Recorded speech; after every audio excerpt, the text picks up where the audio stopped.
Frères et sœurs, bonsoir. Que la paix, l'amour et la grâce de notre Seigneur, de notre Père, notre Seigneur Jésus-Christ vous soit donné en abondance en ce soir, dans le merveilleux nom du Sauveur Jésus. Aujourd'hui, nous allons continuer avec la lecture du livre de Luc au chapitre 6, dans le cadre de notre étude biblique. Et donc, nous lisons dans la King James, la version française. Je te prie, frère, d'être disposé. Dispose ton cœur, ton esprit pour recevoir ce qui vient du Seigneur, afin que la lecture de ce livre te fasse beaucoup de bien, que des blessures soient guéries, que des prisons soient brisées, renversées au nom de Jésus, que le Seigneur t'accorde la paix, qu'il t'accorde la compréhension des choses profondes, la transformation, le changement au nom de Jésus-Christ, que tout ce que l'ennemi avait graissé pour empêcher ton entendement de s'activer dans la parole de ce soir, au nom de Jésus, que cela tombe et que ta compréhension souffre, que l'amour profond du Seigneur soit inscrit dans ton esprit afin de l'aimer de tout ton cœur, de toute ton âme et de toutes tes forces. Père, merci pour la grâce que tu nous accordes de partager ta parole en ce soir. Merci Seigneur de libérer cette parole qui guérit, cette parole qui restaure, cette parole Seigneur qui régénère, cette parole qui transforme. Au nom de Jésus, merci parce que tu le fais. Que toute la gloire te revienne infiniment. Dans le nom merveilleux du Sauveur et du Roi Jésus, nous avons prié. Amen. Donc nous lisons dans Luc chapitre 6, dans la version King James. Je suis le frère Martin. Que le Seigneur te bénisse, toi qui écoutes dans ce soir. Dans le nom merveilleux du Sauveur et de notre Roi Jésus. Alors Luc chapitre 6, à partir du verset 1, là il est écrit: Et il arriva pendant le deuxième sabbat, après le premier, que Jésus passait par des champs de maïs, et ses disciples arrachaient des épis et les mangeaient, les frottant entre leurs mains. Et certains des pharisiens leur dirent: Pourquoi faites-vous ce que la loi ne permet pas de faire les jours de sabbat? Et Jésus répondant leur dit: N'avez-vous pas même lu ceci, ce que fit David quand il eut faim, lui et ceux qui étaient avec lui? Comment il entra dans la maison de Dieu, prit et mangea les pains de proposition, et en donna même à ceux qui étaient avec lui, ce que la loi ne permet pas de manger, sauf aux prêtres seuls. Et il leur dit: Le Fils de l'homme est Seigneur aussi du sabbat.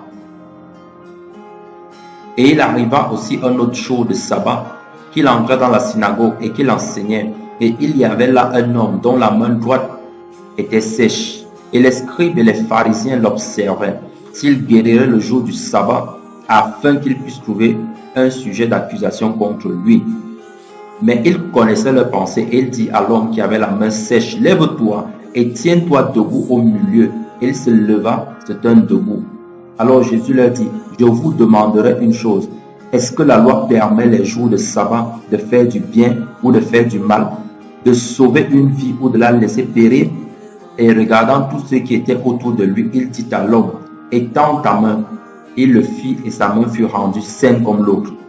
Et ils furent remplis de fureur et ils s'entretenaient ensemble de ce qu'ils pourraient faire à Jésus. Et il arriva en ce jour-là qu'il alla sur une montagne pour prier, et il passa toute la nuit à prier Dieu. Et quand il fit jour, il appela à lui ses disciples, et il en choisit 12 d'entre eux qu'il nomma aussi apôtres. Simon, qu'il nomma aussi Pierre, et André son frère, Jacques et Jean, Philippe et Barthélemy, Matthieu et Thomas, Jacques le fils d'Alphée, et Simon appelé Zélote, et Jude, le frère de Jacques, et Judas Iscariote, qui aussi était le grec. Verset 17. Et il descendit avec eux, et se tint dans la plaine en compagnie de ses disciples, et une grande multitude de peuple de toute la Judée et de Jérusalem, et de la côte maritime de Tyr et de Sidon, qui étaient venus pour l'entendre et pour être guéris de leur maladie, et ceux qui étaient tourmentés par des esprits impurs, et ils étaient guéris. Et toute la multitude cherchait à le toucher, car une vertu sortait de lui et les guérissait tous. Verset 26, verset 20, pardon. Et il leva ses yeux vers ses disciples et dit: Heureux vous qui êtes pauvres, car à vous est le royaume de Dieu. Heureux êtes-vous qui avez faim maintenant, car vous serez rassasiés. Heureux êtes-vous qui pleurez maintenant, car vous rirez. Vous serez heureux quand les hommes vous haïront et quand ils vous sépareront de leur compagnie et vous feront des reproches et rejetteront votre nom comme mauvais à cause du Fils de l'homme. Réjouissez-vous en ce jour-là et sautez de joie, car voici votre récompense est grande dans le ciel. Car leurs pères ont agi de la même manière avec les prophètes. Mais malheur à vous qui êtes riches, car vous avez reçu votre consolation. Malheur à vous qui êtes rassasiés, car vous aurez faim. Malheur à vous qui riez maintenant, car vous serez dans le deuil et pleurerez. Malheur à vous lorsque tous les hommes diront du bien de vous, car leur père en faisait de même aux faux prophètes. Mais je vous dis à vous qui m'entendez, aimez vos ennemis, faites du bien à ceux qui vous haïssent, bénissez ceux qui vous maudissent et priez pour ceux qui vous traitent avec rancœur. À celui qui te frappe sur une joue, offre aussi l'autre. Et à celui qui te prend ton vêtement, ne l'empêche pas de prendre aussi ton manteau. Donne à quiconque te demande. Et si quelqu'un prend tes biens, ne les redemande pas. Et comme vous voulez que les hommes vous fassent, faites-leur aussi de même. Car si vous aimez ceux qui vous aiment, quel remerciement avez-vous? Car les pécheurs aussi aiment ceux qui les aiment. Et si vous faites du bien à ceux qui vous font du bien, quel remerciement avez-vous? Car les pécheurs aussi font de même. Et si vous prêtez à ceux de qui vous espérez recevoir, quel remerciement avez-vous? Car les pécheurs aussi prêtent. Car les pécheurs aussi prêtent aussi aux pécheurs afin de recevoir la pareille. Verset 35.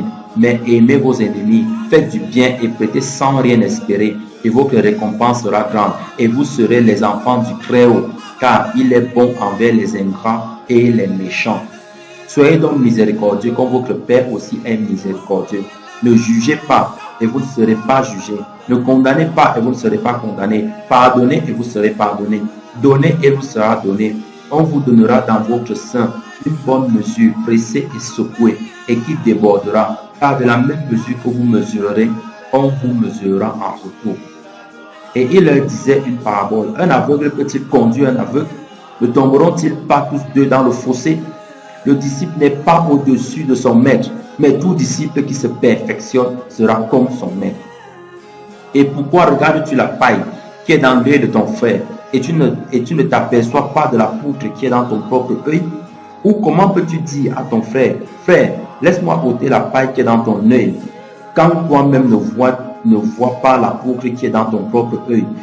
Hypocrite, retire d'abord la poutre de ton œil, et alors tu verras clairement pour retirer la paille qui est dans l'œil de ton frère. Car un bon arbre ne produit pas de mauvais fruits, ni un mauvais arbre qui produise de bons fruits. Car chaque arbre est reconnu par son propre fruit.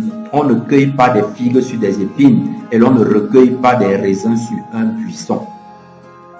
Un homme bon, du bon trésor de son cœur, produit ce qui est bon, et un homme mauvais, du mauvais trésor de son cœur, produit ce qui est mauvais, car c'est de l'abondance du cœur que sa bouche parle. Et pourquoi m'appelez-vous Seigneur, Seigneur, et vous ne faites pas ce que je dis?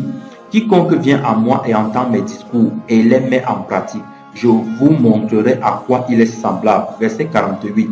Il est semblable à un homme qui bâtit une maison et creusa profondément et a posé la fondation sur le roc. Et quand l'inondation monta, le torrent a frappé avec violence contre cette maison et n'a pas pu l'ébranler parce qu'elle était fondée sur le roc. Mais celui qui entend et qui ne met pas en pratique est semblable à un homme qui a bâti une maison sur la terre sans fondation. Le torrent a frappé avec violence contre elle et immédiatement elle est tombée et la ruine de cette maison a été grande. Merci Seigneur pour ta merveilleuse parole. Merci Papa. Au nom de Jésus. Amen. Frères et sœurs, voici encore le Seigneur Jésus qui nous parle ici par son esprit dans le livre de Luc au chapitre 6. Et ici l'histoire commence avec une affaire qui se déroule un jour de sabbat. Alors vous allez noter qu'il y a une précision qui est apportée sur ce sabbat-ci qui est il arriva le jour de sabbat second premier. En fait, il s'agit du second parmi les premiers sabbats. Donc, vous pouvez voir cette description dans la Scrum, si c'est que vous l'avez. Je vous invite à faire des recherches là-dessus. Alors, ici, ce n'est pas vraiment l'objet de l'étude. On ne va pas entrer en profondeur là-dessus. Mais c'est pour dire que c'était un sabbat en particulier. Ce n'était pas n'importe lequel des sabbats. C'était le deuxième sabbat parmi les premiers sabbats en fait. Et il passait parmi des blés. Alors, vous avez remarqué que dans la parole du Seigneur, on assimile la récolte, on assimile les enfants de Dieu, les racheter, les sauver à du blé. Les racheter et les sauver sont assimilés à du blé. Et par la grâce de Dieu, nous aurons un enseignement de sucre bientôt qui permettra, n'est-ce pas, de parler en profondeur de ce qui est dit dans Apocalypse 6.6. Voilà, on ne va pas s'étendre dessus maintenant, mais il y aura un enseignement dessus. Alors, il dit, il passait par des blés et les disciples arrachaient les épis. Ici, frères et sœurs, c'était une image de la récolte, de la moisson. C'était une image de la grande moisson qui va se faire. Souvenez-vous, le Seigneur a dit dans le livre toujours de Luc, on va le lire dans le livre de Matthieu d'ailleurs au chapitre 13, le royaume des dieux est semblable, n'est-ce pas, à un filet qu'on a jeté dans la mer, qui a ramené plein de choses. Et après, les pécheurs crient et jettent ce qui est mauvais et gardent ce qui est bon. Et lorsqu'il a fait l'explication, lorsqu'il a donné l'explication de ça, il a dit que ceux qui font le tri, en fait, ce sont les anges, qui enlèvent ce qui est mauvais et qui prennent ce qui est bon. De la même manière, lorsque Jean s'exprime, il dit, voici celui qui m'a envoyé vient. Il a son van à la main pour vendanger sa récolte. Il gardera son blé. Il gardera son blé. Il gardera son blé. Donc le blé qui est la récolte, il le gardera où? Dans son grenier. Tandis que la paille sera brûlée dans le feu. Donc ici, l'image du blé, en fait, c'est le champ de Dieu, c'est la récolte. Et le Seigneur montrait par là qu'il n'y a que ses disciples qui sont autorisés à participer à la moisson. Donc, il y a ici un mensonge que le diable a établi dans le cœur de beaucoup de personnes en leur faisant croire que parce que, par exemple, j'ai fait une prédication, alors que je ne marche pas selon les voies du Seigneur, et que des personnes se soient converties, alors ça veut dire que je fais partie des ouvriers du Seigneur. Je fais partie des ouvriers du Seigneur. Et d'autres expliquent même ça en disant que lorsque Jésus dit « Je ne vous ai jamais connu ouvrier d'iniquité », comme pour dire qu'en fait Jésus est en train de dire qu'il peut avoir des ouvriers dans son camp qui soient des ouvriers d'iniquité. Alors qu'en fait Jésus dit que vous êtes des menteurs. Je ne vous ai jamais connu. Il ne dit pas qu'on se connaissait. Il dit, vous n'avez jamais connu. Il dit ouvrier d'iniquité. Et donc, en fait, il dit l'iniquité dont on parle ici, vous êtes les ouvriers de cette iniquité-là. Il ne dit pas vous êtes mes ouvriers, mais vous faites l'iniquité. Il faut bien comprendre ce passage. Alors, la ruse du diable, donc, c'est quoi? C'est de faire croire aux hommes que parce que des personnes ont été converties à la suite de leur prédication ou de leur parole, ça fait nécessairement des ouvriers. Non, ça ne fait pas de nous nécessairement des ouvriers. Parce que celui qui convertit, ce n'est pas celui qui parle, mais c'est ce qui est porté dans la parole qu'on ne voit pas. C'est le Saint-Esprit qui touche les cœurs. Donc tout revient toujours, la gloire revient toujours au Maître, la gloire revient toujours au Seigneur, la gloire ne revient jamais à l'homme. Et donc, celui qui doit participer à la récolte, ici, souvenez-vous de l'image des anges dans Matthieu 13, l'image des anges, celui qui participe à la récolte est celui qui est disciple du Seigneur. Ici, c'est bien précisé, et ses disciples arrachaient des épis. C'est de la même manière que tous ceux qui marchent conformément à ce que la parole de Dieu demande, tous ceux qui mettent en pratique les paroles de Jésus, on va le lire par la fin, c'est ceux-là qui sont appelés disciples. Le disciple est exactement pour le maître, on va le lire aussi par la suite. Et ici, c'est le disciple qui participe à la moisson. Donc, lorsque Jésus dit, priez le Père de la moisson, afin qu'il envoie des ouvriers, car la moisson est grande, les ouvriers sont peu nombreux. Ce sont des disciples qui sont peu nombreux, frères. Ce n'est pas n'importe qui, ce sont les disciples qui sont peu nombreux. Et c'est eux qui participent à la moisson. Et la moisson, ça veut dire qu'on arrache quelque chose qui est mûr. On arrache quelque chose qui a déjà produit du fruit. Donc quelqu'un qui s'est converti par ta prédication, est-il déjà mûr? Est-ce que cette personne est déjà mûre pour connaître la moisson? Donc il y a un double mensonge du diable à ce niveau. Frères et sœurs, sur quoi est-ce que je veux interpeller notre attention ici? C'est qu'on comprenne bien que ce n'est pas parce que des hommes se convertissent à la suite de nos prêches, à la suite de nos prédications, à la suite de nos exhortations, que ça fait de nous automatiquement des disciples. Non, le disciple n'est pas reconnu par rapport à ce qu'il impacte la vie des autres, mais il est reconnu par rapport à l'observation des commandements. Et j'en prends pour preuve parce qu'il y a plusieurs orgueilleux, oui, plusieurs orgueilleux qui disent « Oh, il faut que ma famille croie, ma famille doit croire par moi, il faut que le Seigneur les touche au travers de moi. » Oui, c'est en posant de bonnes actions, c'est en en étant fidèle à Dieu, que ma famille va croire. Moi, je te pose la question de savoir, mon frère, ma soeur qui m'écoute, qu'est-ce qui a empêché au frère de Jésus de croire en lui? Parce que la parole de Dieu le dit clairement. Souvenez-vous, lorsque Marie et ses frères, oui, Jésus a bien eu des frères du ventre de Marie, le fils de Joseph, Marie et ses frères sont venus le chercher en disant que tu es hors de sens. Parce qu'ils ne croyaient pas en lui. Et dans le livre de Jean, il précise encore, lorsque ses frères disent, pourquoi ne montes-tu pas à Jérusalem? Lorsqu'on veut être célèbre, on doit se faire connaître. Et la parole précise par la suite que parce qu'ils ne croyaient pas en lui, parce qu'ils ne croyaient pas en lui, dites-moi en quoi Jésus s'est mal comporté pour que ses frères ne croient pas en lui. Tu es orgueilleux, toi qui penses que c'est parce que tu te comportes bien que les membres de ta famille vont croire, que c'est par toi que le salut va passer. C'est de l'orgueil, mon frère. C'est de l'orgueil, ma soeur. Tu dois te repentir de ça. Ce n'est pas toi qui conditionne Dieu dans le salut qu'il doit faire, dans le salut, comment il doit le manifester. Moi, je te pose la question, tu es converti aujourd'hui à cause de qui? Est-ce à cause de quelqu'un de ta famille? Moi, ce n'est pas quelqu'un de ma famille qui m'a amené à la conversion. Non, ce n'est pas quelqu'un de ma famille, c'est une autre personne. C'est une autre personne. Alors, c'est pour te dire que ce n'est pas une excuse de vouloir justifier l'endurcissement de ceux qui refusent d'écouter la parole de Dieu, ou soit disant que c'est parce que c'est notre comportement. Mon comportement, s'il produit de l'endurcissement dans le cœur de mon frère, le Seigneur va me juger à cause de cet endurcissement que j'ai produit dans son cœur. Mais le Seigneur ne va pas l'exempter pour son incrédulité vis-à-vis de sa parole.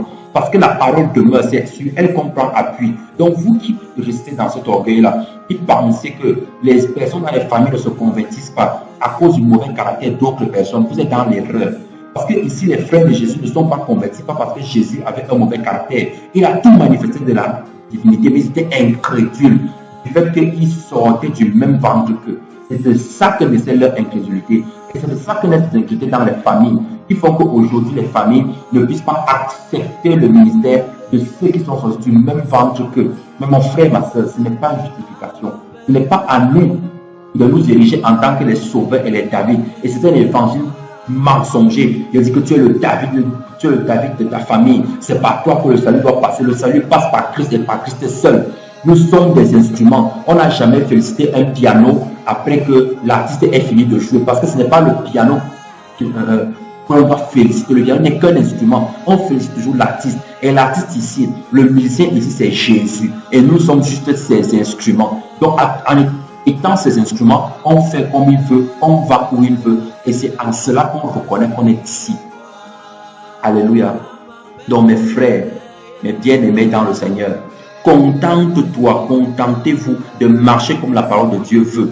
Et le Seigneur se chargera par lui-même de sauver vos familles. Mais ne mettez pas dans l'esprit que c'est à cause de la manifestation du bon caractère, de ce que vous allez faire qui vont les sauver. Non, non. Ton mauvais caractère peut les endurcir, mais ton bon caractère ne peut pas les convertir. Ce n'est pas ton caractère qui les convertit. Non, il faut bien faire la part des choses. Il faut bien faire la part des choses. Ton mauvais caractère peut les endurcir et le Seigneur te redemandera à cause de cela. Mais il punira aussi celui qui aura été endurci. Parce qu'il n'y a aucun besoin. Il n'y a rien dans le monde qui justifie le péché. Non, absolument rien. Et ton bon caractère ne peut pas non plus les convertir. C'est le Saint-Esprit qui convertit. C'est le Saint-Esprit qui convertit. Qui ont juste des instruments. Marchons comme le Seigneur veut avant que nous soyons appelés disciples du Seigneur. Et il les mangeait. Alors ici, pourquoi est-ce que ça peut prêter à confusion quand je parle de l'image de la récolte? Je dis c'était une image en partie de la récolte. Parce que la récolte est supposée être consommée par le maître. C'est le maître qui se réjouit de la récolte. Mais ici, le Seigneur était en train de montrer que les disciples ont part. Voilà pourquoi l'apôtre dit que nous sommes co-héritiers avec le Christ. Les disciples ont part à la même récompense que le Seigneur. C'est-à-dire la gloire de Dieu. Car tous sont péchés sont privés de la gloire de Dieu. C'est cette gloire qu'on veut retrouver. C'est cette gloire qu'on veut retrouver, c'est-à-dire la présence du Père. La présence du Père dans les lieux célestes. Alléluia. Et donc, les pharisiens ont commencé à accuser que pourquoi est-ce que vous faites ça pendant les jours du sabbat. Et c'est comme ça dans nos chapelles, dans nos églises maintenant. C'est-à-dire qu'il y a des personnes qui ont établi leur doctrine, qui ont établi leur façon de faire, parce qu'ils ont déformé la loi de Dieu pour en faire des traditions. Et Jésus en parle. Ils ont déformé la loi de Dieu pour faire des traditions. Et leur tradition, c'est que dans la conduite du soi-disant culte, il y a des étapes, il y a une façon de faire. Si tu ne passes pas par cette façon-là, non, tu n'as pas prié comme il faut. Pourquoi est-ce que tu n'as pas d'abord prié pour que on rende grâce à Dieu? Après ça, tu dois prier pour que on donne gloire au Père, gloire au Fils, gloire au Saint-Esprit, et distingue les points. C'est-à-dire qu'ils font une idolâtrie diabolique et satanique comme ça. Ils adorent trois dieux. Et dès qu'ils ont fini de faire l'adoration là, ils invoquent maintenant le Saint-Esprit et ils demandent pardon pour leurs péchés. Ils invoquent le Saint-Esprit. C'est-à-dire le truc est déjà arrêté. C'est devenu une tradition. C'est devenu une tradition. Et quand c'est fini, il faut que le modérateur exhorte. Quand il a fini de faire l'exhortation, on fait les sujets de prière. Après les sujets de prière, on fait la louange. Après, on fait l'adoration. Ensuite, maintenant, c'est là où le bishop entre. Où il entre pour venir dire qu'il fait l'arrosage. C'est-à-dire, il vient répandre la parole. Il vient répandre la parole. Et quand c'est pas fait comme ça, non, c'est que vous n'avez pas fait culte. C'est que vous n'avez pas prié. C'est ce que les pharisiens faisaient ici. Ils ont transformé la loi de Dieu en tradition. Mon frère, ma soeur, lorsqu'on vient dans la présence de Dieu, on s'attend à Dieu. C'est Dieu qui nous conduit. On ne sait même pas ce qui doit être fait. On n'en a qu'une vague idée. On ne sait pas précisément dans quel ordre cela va être fait. Et le Seigneur, vous pouvez arriver. Il dit, aujourd'hui, je ne veux pas de prédication. Adorez-moi seulement. Oui, ça c'est possible. Mais aujourd'hui, parce que les gens sont formatés dans cette tradition religieuse-là, et ils pensent que c'est comme ça que Dieu est. Ils pensent que c'est comme ça que Dieu fonctionne. Et c'est dommage parce qu'aujourd'hui, plusieurs sont devenus des pharisiens vis-à-vis du sabbat. Et Jésus prend la parole, il dit, n'avez-vous pas lu ce que a fait David quand il avait faim? David a mangé les pains de proposition. C'est dans le livre de 1 Samuel, le verset 21. Vous pouvez le lire à partir du verset 3. 1 Samuel chapitre 21 à partir du verset 3. Alors, j'avais parlé de ça dans le livre de Matthieu en faisant le parallèle entre les 5 pains que David a demandé. Remarquez que c'est David qui a demandé au sacrificateur, est-ce que tu as 5 pains? Le sacrificateur Achimélec, il a demandé, qu'est-ce que tu as en main? Et lisons ça pour voir. Nous sommes dans 1 Samuel chapitre 21 à partir du verset 3. Là, il est dit, maintenant donc, qu'as-tu en main? Donne-moi 5 pains pour ce que tu trouveras. Donne-moi 5 pains. C'est David qui a dit 5 pains. Pourquoi il a demandé les 5 pains? Il y a un parallèle entre ces 5 pains que David a demandé et les 5 pains et les 2 poissons que Jésus a multipliés pour nourrir la foule. Et de cette multiplication-là est resté quoi? 12 paniers pleins de pain. Qu'est-ce que cela voulait dire? Frères et sœurs, non seulement il y avait une préfiguration ici dans 1 Samuel 21 de ce que le Seigneur allait permettre que les nations qui n'étaient pas consacrées en tant que prêtres, c'est-à-dire nous, qui étions des païens, qui étaient hors de son peuple, mais qui désiraient connaître le cœur du Père, parce que David était un homme selon son cœur, qui désirait marcher selon les voies de Dieu, mais qui ne sachant pas, ne connaissant pas ce Dieu-là, il devait permettre que nous devenions des sacrificateurs. Voilà pourquoi le livre d'Apocalypse dit, il a fait de nous un royaume et des sacrificateurs. Apocalypse 1:6. Il a fait de nous un royaume et des sacrificateurs pour son Dieu. Pour son Dieu. Un royaume et des sacrificateurs. Donc c'était l'image du fait que l'accès devait être ouvert, afin que nous qui étions païens jadis, nous qui étions parmi ceux qui ne marchaient pas dans les voies de Dieu, en devenant convertis, nous aurions l'autorisation de manger ce pain. Donc David était une préfiguration, une ouverture de cette voie-là, parce que David n'était pas considéré comme prêtre. Il n'était pas considéré comme prêtre, mais il a mangé du pain consacré. Du pain consacré, frère. Donc sache, mon frère, ma soeur, qu'aujourd'hui nous avons accès au pain de vie qui est Christ. Et toutes les nations et tous les peuples, et toi qu'on n'appelle pas frère, parce qu'on estime que tu n'entres pas dans les canons de la chapelle, dans les canons de la religion. Si tu es conforme à l'évangile, sache que Jésus te reconnaît comme son enfant. Sache que le Père te reconnaît comme son enfant. Ce n'est pas l'approbation des hommes, on va le lire d'ailleurs par la suite. Ce n'est pas l'approbation des hommes que le Seigneur veut, mais c'est l'approbation de son esprit. C'est l'approbation de son esprit. Romains le chapitre 8 nous dit, or, le Saint-Esprit rend témoignage en nous que nous sommes enfants de Dieu. Est-ce que le Saint-Esprit rend témoignage que tu es enfant de Dieu? Et quel est le témoignage de l'Esprit? C'est l'assurance du salut. Et qu'est-ce que le salut? Jean 17, c'est de connaître le véritable vrai Dieu. Lui, la vie éternelle, c'est qu'il te connaisse, ô Père, ainsi que celui que tu as envoyé. Donc la vie éternelle, c'est de connaître l'Esprit, le Père, le Saint-Esprit. Lui, c'est lui Dieu Esprit. Et de connaître le mystère de la piété, le Dieu manifesté dans un corps, Jésus-Christ. C'est lorsqu'on connaît ces deux-là qu'on a la vie éternelle, qu'on est appelé enfant de Dieu et qu'on est donc sauvé. Ça veut dire que si on ne marche pas selon le modèle de Christ, le modèle de Dieu manifesté dans un corps, et si on ne se soumet pas à la marche par l'esprit, mon frère, ma soeur, tu n'as pas la vie éternelle. C'est en cela que le témoignage doit être rendu dans notre cœur que nous sommes enfants de Dieu. Alors, est-ce que ce témoignage t'est rendu? Est-ce que tu as l'assurance du salut? Est-ce que tu es convaincu que si Jésus revient maintenant, tu veux connaître l'enlèvement? Est-ce que tu pries que le Seigneur revienne maintenant? Est-ce que tu fais cette prière? Non. Les frères sont trop occupés à ne pas être comme David, qui avait pour seul objectif de nourrir ses hommes, parce qu'il savait que le chemin était long, de les nourrir du pain de vie, de les nourrir du pain de Christ, de la manne qui vient d'en haut, de les nourrir. Une image de ce pain consacré là, c'était justement cette manne. C'était justement cette manne-là. Est-ce que aujourd'hui les frères sont plus pressés de ça? Ils ne sont pas pressés de voir Jésus revenir. Ils ne sont pas pressés de donner une éducation chrétienne à leurs enfants. Ils ne sont pas pressés de donner une éducation chrétienne autour d'eux. Ils ne sont pas pressés de manifester les caractéristiques du Saint-Esprit afin de dire que Jésus vient. De la même manière dans le livre d'Apocalypse 22-21, où l'épouse, 22-17, où l'épouse et l'esprit disent viens. Lui, ils ne sont pas pressés de manifester ça. Ça ne les intéresse pas. Ça ne les intéresse pas. Ils n'ont pas la précipitation de ça. Non. Ils sont pressés pour arranger leur vie.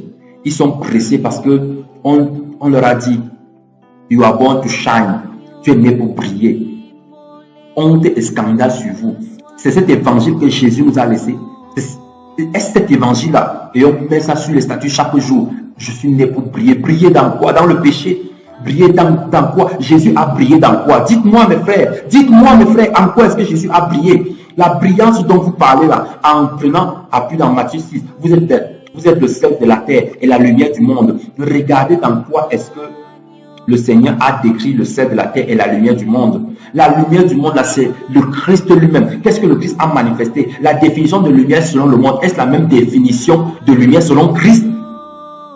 On dit, you are born to shine. Et quand on dit ça, on a en tête, on doit être PDG, on doit avoir une bonne maison, on doit avoir un bon mari, on doit être avec de bons enfants, un bon boulot, on doit conduire une grande voiture, on doit réussir dans les affaires, on doit s'habiller, saper correctement, on doit voyager. C'est ça, you are born to shine. Je suis le David de ma maison, honte sur vous. Le maître ne vous connaît pas, vous n'êtes pas ses enfants. Vous n'êtes pas ses enfants, vous êtes dans le mensonge. C'est un faux évangile. C'est un faux évangile. C'est l'évangile de Mammon qui vous donne de miroiter les choses de la terre. On va le lire par la suite. Qui vous donne de miroiter les choses de la terre. C'est un mauvais trésor. Et de ce mauvais trésor-là, vous devenez forcément des mauvais hommes. Et des mauvais hommes qui disent des mauvaises choses de ce mauvais trésor-là. Comme les pharisiens. Et voici, le Seigneur précise que vous n'avez pas lu cela. Vous n'avez pas lu que j'avais déjà préfiguré le fait. J'avais déjà préfiguré le fait que ce ne sera pas selon la déontologie ou selon le canon des scribes et des pharisiens que je choisirai mes disciples.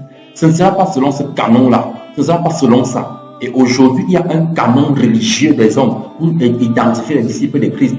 Mais leur fruit, c'est quoi? La mort, les ténèbres, les épines, les ronces. Ils ne produisent rien de ce qui vient d'en haut.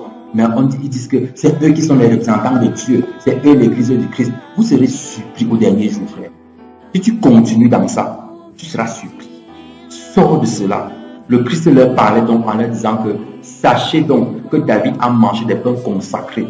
Parce que c'était l'image du fait que ceux qui marchent avec moi, que vous estimez qu'ils ne sont pas enfants de Dieu, mais que moi j'appelle dans la moisson parce qu'ils sont conformes à ce que moi je dis. Ils mettent en pratique ce que moi j'enseigne. Ils mettent en pratique ce que j'enseigne. Ils ne pratiquent pas la loi. Ils pratiquent les commandements que je leur ai donnés. Ils marchent par l'esprit parce qu'ils se soumettent à ce que l'esprit dit. Oui, c'est eux qui sont qualifiés pour la moisson. C'est eux qui sont qualifiés, dont les païens qui observent la loi de Christ ayant donné leur cœur à Jésus. Toi qui les appelles païens et toi qui dis que tu es chrétien, toi qui dis que tu es un converti, mais qui ne produit aucun fruit, sache qu'au dernier jour, tu iras dans les temps de feu. Parce que tu auras refusé, tu seras resté comme ces pharisiens. Et Jésus finit en disant, le Fils de l'homme est Seigneur même du sabbat. Le Fils de l'homme est maître du sabbat. Qui est maître du sabbat si ce n'est celui qui l'a fait? Qui est maître du sabbat si ce n'est celui qui l'a créé? Et le sabbat, c'est le jour de repos. C'est le 7e jour. Le 7e jour ici n'est pas un jour physique. C'est une personne. Christ. Venez à moi, vous tous qui êtes chargés et fatigués, Matthieu 11, et je vous donnerai du repos, je vous donnerai du sabbat. C'est Christ qui est le sabbat, c'est Christ, c'est en Christ qu'on a le repos. Donc mon frère, ma soeur, si tu n'as pas le repos, si les démons te tourmentent, c'est parce que tu n'es pas en Christ. Il n'y a pas plusieurs façons d'expliquer ça. Un démon va venir tourmenter un frère, il fait ça comment? Il explique, comment tu expliques ça? Comment tu expliques que tu sois tourmenté par les démons et ils viennent comme ça de nuit, ils couchent avec toi copieusement. C'est comme ça, ils viennent, ils t'étranglent dans la nuit. C'est-à-dire que tu as peur de t'endormir, mais le matin tu te lèves, tu dis que tu es un David. You are born to shine. Tu renverses des Goliaths. Quel Goliath tu renverses? Quel Goliath tu renverses? Les démons se rendent maîtres de toi parce que le péché domine sur toi. Parce que tu n'es pas un enfant, parce que ton cœur n'est pas consacré à Christ. Si c'est donc ça, ça veut dire que les princes saoudiens sont donc des vrais, c'est-à-dire que ce sont les premiers dans le royaume des cieux. Puisque leurs toitures sont en or. Tu vas bon to shine. Honte à vous qui faites ces choses. Donc Jésus est le maître du sabbat tout simplement parce que Jésus et le Père sont un. On l'a vu dans l'enseignement récemment. Ils sont un, oui, ils sont un. Donc si celui qui est maître du sabbat ne peut être que celui qui l'a fait, et celui qui a fait le repos, c'est l'Esprit. Et l'Esprit a fait le repos en un nom, le nom de Jésus, la personne du Christ. C'est en cela qu'il y a le repos. Mon frère, ma soeur, viens à Jésus et tu auras du repos. Le repos ne veut pas dire, on va le lire d'ailleurs tantôt plus bas, le repos ne veut pas dire que le monde t'acclame, non. Le repos ne veut pas dire que tu es dans l'opulence. Le repos ne veut pas dire que tu fais des voyages, que tu as les visas, que tu es marié, que tu as de beaux enfants. C'est pas ça le repos. Le repos, c'est le repos de ton âme.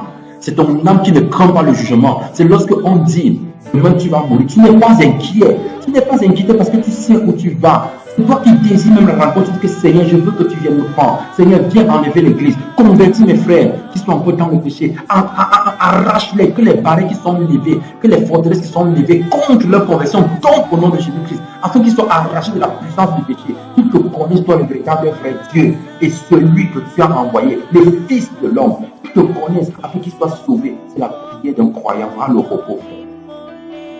Les gens trouvent le repos dans la Guinness. Ils trouvent le repos dans le bouillon. Ils trouvent le repos dans le 2-0. Ils disent qu'ils sont enfants de Dieu avec quoi? Tu te trompes en fait. Tu te trompes toi-même. Parce qu'on récolte ce qu'on aura sémé. Les bouillons, les 2-0 et toutes ces choses que tu sèmes, c'est ça que tu vas récolter. C'est pas autre chose. Ce n'est pas autre chose. Tu ne peux pas mettre un grain de maïs en terre et tu viens récolter la tomate. C'est pas possible. Tu fais ça comment? Donc sors de cela, mon frère, et cherche le repos en Jésus. Cherche le repos en Jésus, dans la sanctification, dans la marche par l'Esprit, dans les œuvres de bien que l'on pratique par le Saint-Esprit parce qu'on est sauvé. Et voici Jésus qui a prié toute la nuit sur la montagne pour choisir ses disciples. Alors, il n'y a pas de contradiction avec Matthieu, où dans le livre de Matthieu, on décrit comment il a choisi ses disciples au fur et à mesure.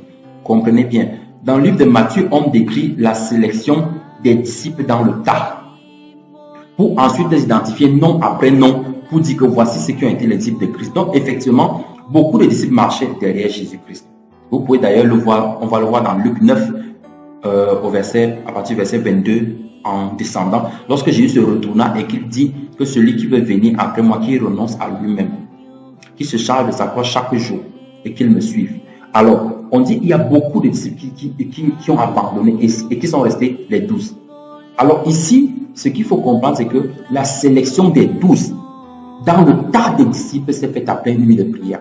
Donc ceux qui sont appelés à être disciples, à marcher comme le Seigneur veut, mon frère, ma soeur, vous qui dirigez des communautés, vous qui dirigez des assemblées, ça se fait dans la prière.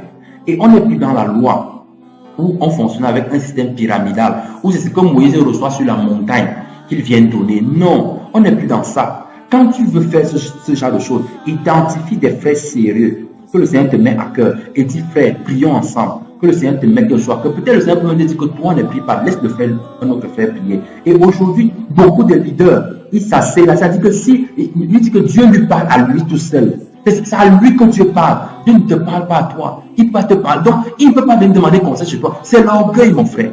C'est l'orgueil, ma soeur. Dieu te parle seulement à toi seul. Si ça ne passe pas par toi, ainsi parle l'Éternel. Et des démons même s'expriment comme ça. Frère, sortez de ce système-là.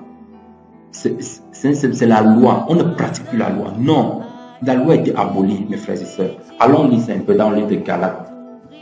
Alors, nous sommes dans Galates, au chapitre 3, à partir du verset 19. Suis, frère. À partir du verset 21. La loi était donc contre les promesses de Dieu, loin de là. S'il eût été donné une loi qui pût procurer la vie, la justice viendrait réellement de la loi. Mais l'Écriture a tout renfermé sous le péché afin que ce qui avait été promis fût donné par la foi en Jésus-Christ à ceux qui croient.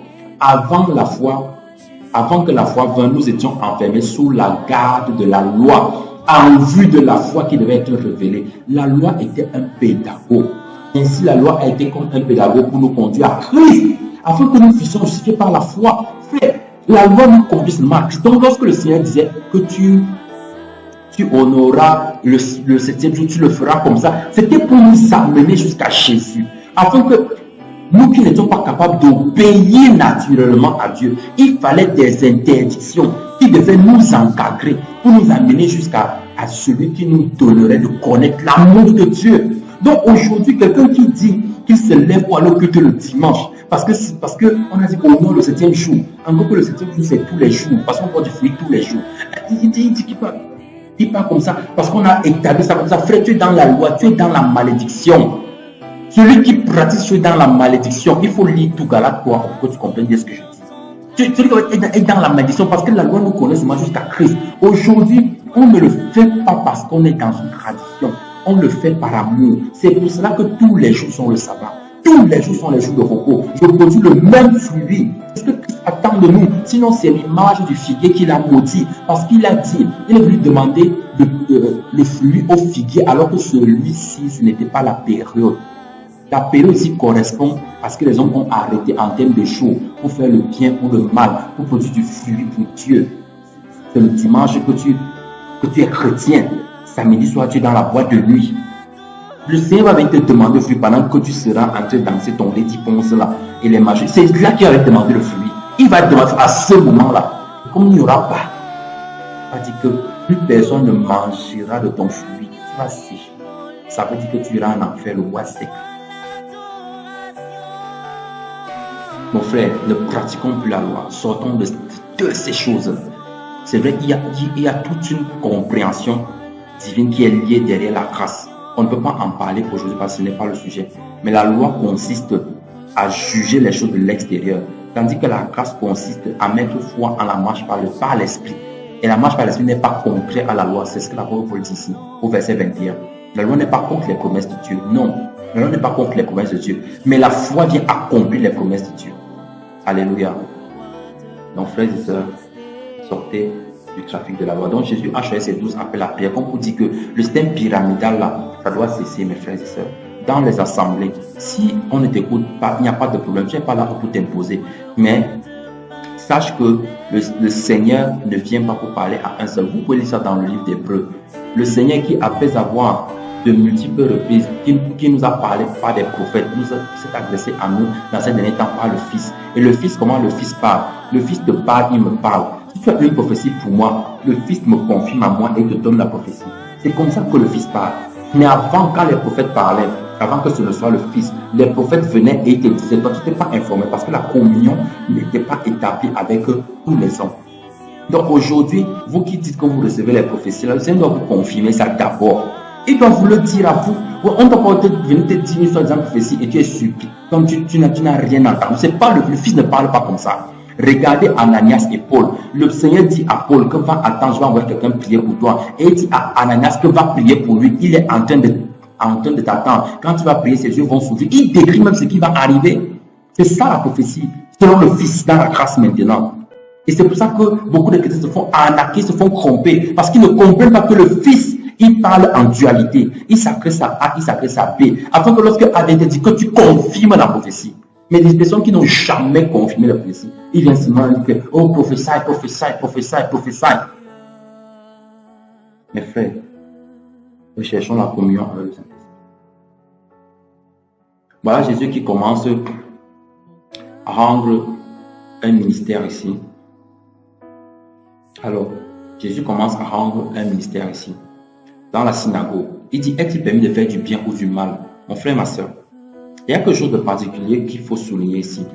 Regardez, aujourd'hui, beaucoup de chrétiens tombent dans les pieds du diable parce qu'ils ne discernent pas comment il faut poser le problème. Si Jésus avait directement guéri cet homme, on aurait trouvé un motif de l'accuser devant la loi. Parce que la loi interdisait en fait, entre guillemets, selon la tradition que les hommes avaient comprise, qu'il ne fallait pas pratiquer même des guérisons le jour du sabbat. Oui, c'est ce que la loi disait. Parce que la loi nous amenait jusqu'à ce que nous connaissions l'amour de Jésus. C'est pour ça que Jésus a posé une question ici qui a trait à l'amour. Est-ce qu'il permet de faire du bien le jour du sabbat? Est-ce qu'il y a un jour en particulier où quelqu'un doit faire du bien et un autre jour pas? Comme il y a des personnes qui disent souvent, comme aujourd'hui c'est un dimanche là, tu as ta chance, sinon j'allais t'engueuler. Et les chrétiens comme ça, disent qu'il est enfant de Dieu. Il faut te repentir, mon frère. Tu n'es pas enfant de Dieu. Tu penses comme ça là, tu agis comme ça, tu n'es pas enfant du Seigneur. Tu n'es pas enfant du Seigneur. Au bureau, tu fais les faux coups. Tu as dit dans les taxis, tu as dit que tu méprises des gens, des gens qui montent, qui ne savent même pas dire bonjour.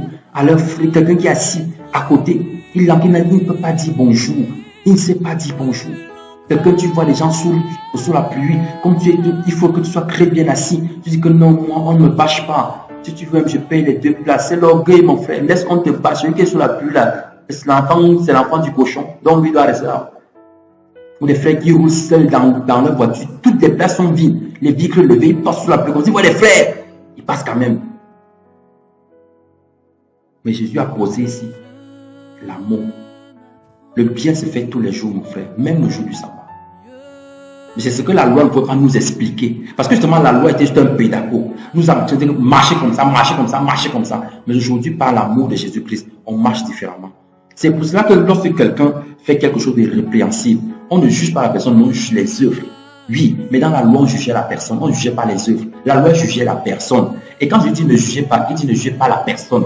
Mais il dit juger les œuvres. Car l'homme spirituel juge de tout. On n'a pas dit que l'homme spirituel juge tout le monde. On a dit que l'homme spirituel juge de tout. Vous pouvez lire ça dans 1 Corinthiens 2. L'homme spirituel juge de tout. De tout, ce sont les œuvres. Mais Jésus ici dit, ne jugez pas. Ne jugez pas. Il savait dire, vous ne jugez pas les hommes. Voilà comment différencier la loi et la grâce, mon frère. Donc marche dans la grâce, marche dans la foi, marche dans l'amour de Jésus-Christ. Alléluia. Et quand il a posé comme ça, personne n'a pu répondre parce que personne ne pouvait dire qu'on n'est pas autorisé à faire du bien. Pourquoi? L'acte que Jésus faisait, c'était un acte de bien. Donc, par-dessus tout ce que nous faisons, nous devons voir l'amour de Christ derrière. Si tu pars évangéliser et que ce n'est pas par amour, tu ne sers à rien. Si tu prêches et que ce n'est pas par amour, tu ne sers à rien. Si tu vas à l'église et ce n'est pas par amour, tu ne sers à rien. Oui, c'est ce que Jésus nous enseigne ici. C'est ce qu'il nous enseigne ici. Ce que nous faisons, c'est par amour afin que Dieu soit glorifié. Cet homme-là, était-il normal que sa main reste sèche et qu'il attende le lendemain? Et il y a des frères comme ça. On l'appelle, dit que non, moi, si tu as couché vraiment, mon frère, oh Seigneur, qui a dit que le démon t'attrape. Un frère appelle que aide-moi dans la prière. Dit que, bon, que le Seigneur te fortifie, hein, on va prier demain. Demain, aucune entraille de miséricorde. Il dit que j'aime Dieu, hein, moi j'aime Dieu. Hein. En tout cas, vous savez de quel Dieu vous parlez. Si c'est le Dieu Jésus là, qui a prêché l'amour, qui nous a manifesté l'amour du Père, non, ce n'est pas possible. Alléluia. Donc mon frère, sois animé par l'amour, évangélise par amour, prêche par amour, prie par amour, adore par amour. Passe des temps d'intimité, de méditation de la parole par amour. C'est par amour pour le maître que tu le fais. C'est par amour que Jésus a guéri cet homme. Alléluia. Donc, voici Jésus a commencé à enseigner. Suivez bien à partir du verset 17. Il descendant avec sa état dans une plaine avec ses disciples qu'il avait choisis. Une grande multitude de peuple de toute la Judée vint pour l'entendre et pour être guéri de leur maladie. Mais aujourd'hui on a d'autres bichons. C'est-à-dire que eux, non, on ne vient pas pour entendre. C'est-à-dire que quand vous entrez, professeur, je vois dans ta vie un tissu rouge. Et le tissu rouge là est en train de tomber sur ta tête. Et ça fait comme si on a voilé tes yeux. Donc il y a un malheur qui te guette. D'accord? Donc le Seigneur nous montre que tu vas venir faire une offrande sacrificielle. Il tombe englobe les gens comme ça là. Il dit que pourquoi je prie pour toi, pour te donner quelque chose. J'ai demandé à des frères Ici, de me montrer où Jésus a prié pour quelqu'un et a pris l'offrande. Et a pris l'offrande. Ce que vous soutenez là. Et a pris l'offrande. Ce que vous soutenez là. Que vous amenez les gens à payer le soi-disant service. Ce n'est pas Jésus que vous servez. Vous servez un autre maître. Celui-là s'appelle Mammon. Je te donne l'information. Il s'appelle qui? Mammon. Et ne regardez pas seulement les gens qui prient. Regardez aussi les gens qui veulent des récompenses. Oui. C'est-à-dire que si on ne te dit pas merci après la prière, moi, je vais plus prier pour toi. Parce que vous ne savez pas reconnaître les dons de Dieu dans la vie de ses enfants. On n'est pas là pour reconnaître tes dons, mon frère, ma soeur. On est là pour reconnaître la grâce de Jésus-Christ. On ne doit même pas prononcer ton nom. Quand tu finis de prier, tu dois même disparaître de la foule. Être transparent. On doit même te chercher que tu es où? Celui qui a prié ici est où? Tu dois y être parti. N'est-ce pas comme ça que le maître faisait? Et il y a d'autres alors, ils disent qu'eux, on les entend seulement. On les entend. Moi c'est seulement la parole. Hein. Moi, je suis spécialisé dans la parole. Honte à vous. C'est-à-dire l'impuissance à cause de votre vie de péché. C'est ça qui vous empêche de manifester la grâce et la puissance de Christ.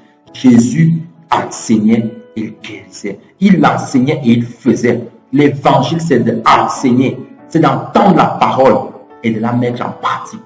Puis, si quelqu'un dit qu'il est de Christ, qui rend le mystère de Christ, faisons comme Christ faisait. Faisons comme Christ faisait. Guérissons des malades. Enseignez-leur tout ce que je vous ai prescrit. Matthieu 28, verset 20. Oui, enseignez-leur ce que je vous ai prescrit. Mon frère, ma soeur, ne tombe plus dans ce piège-là. Ne tombe plus dans ce piège où tu vas à des soi-disant réunions de prière et où, du début jusqu'à la fin, on dit prophétie. Et les prophéties là, ça ne touche jamais la vie des péchés. Non. Ça touche toujours, you are born to shine. On va éteindre ton étoile. Ton étoile. Même en enfer, il y a les étoiles qui brillent là-bas, frère. Ça brille dans le feu de l'enfer là-bas. Tu n'as pas de problème avec ça. Tu n'as pas de problème. Les prophéties, c'est que tu vas percer. Année de moisson abondante. Année de récolte abondante, le thème de l'année. Tu n'entends jamais que... tu ne vas jamais entendre que le thème de l'année, c'est « Je me recouvre de la cendre de la tête aux pieds afin que les hommes soient sauvés. » Non. Comment ça? On n'a pas le temps. Année de moisson et de récolte abondante. Percée extraordinaire. Vous savez, maman, mes frères, mes soeurs, je suis vraiment désolé d'annoncer ça aujourd'hui. Mais je ne peux pas dire autre que ce que ça exprimé dans mon cœur. Afin que vous sachiez, regardons les thèmes de Jésus. Regardons ces thèmes, si on doit s'exprimer ainsi. Les thèmes, c'est quoi ici? Ceux qui étaient tourmentés par des esprits morts étaient guéris. Même si dans Dieu, quand ils sortaient de lui, une puissance qui les guérissait de leurs maux. Ils écoutaient la parole, ils étaient purifiés, ils étaient guéris de leurs maux. On parle de leur vie après. On parle de qu'ils avaient des duplex, des maisons, des machins. Non. Et les thèmes de maintenant, alors que le mal ne fait que s'accroître. Mais les thèmes que les frères ont maintenant là, récolte abondante, moisson, c'est-à-dire que Isaac a semé, et il a récolté le centuple. Voilà les thèmes des frères. Tu vas récolter le centuple cette année, mon frère. Et on dit Alléluia, Amen. Alors que la masturbation te tient, les films pornographiques te traitent, alors que tu convoites les désirs, les seins dans le secret, tu convoites les maris des autres dans le secret, tu es rempli de haine, de jalousie, de méchanceté, d'injures, tu es rempli de ça. Et tu dis Alléluia, Amen, récolte ta bonne. Tu vas récolter quoi? La corruption, la pourriture, la moisissure, la destruction. Les gens adorent des idoles dans le secret. Dans le secret, ils prient, c'est-à-dire qu'ils ont plusieurs dieux.